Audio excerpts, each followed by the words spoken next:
Listen, listen. And the Bible says, ang ating text ay nasa John chapter 10 verses 11 to 18. Okay, the Bible says, Listen. I am the good shepherd. The good shepherd giveth his life for the sheep.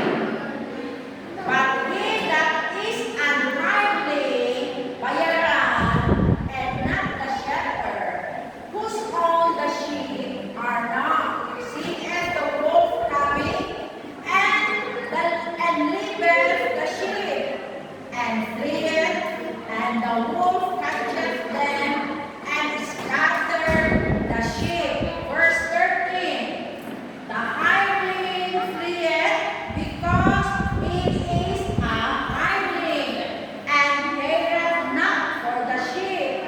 Verse 14. I am the good shepherd, and know my sheep, and am known of mine. Verse 15.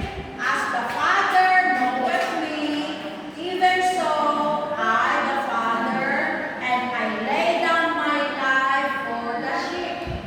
And the other sheep, My goodness. which are not of this fold, them also I must bring, and they shall hear my voice, and there shall be one fold and one shepherd.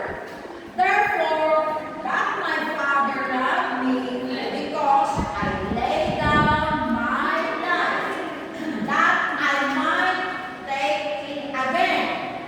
Verse 18. Oh. No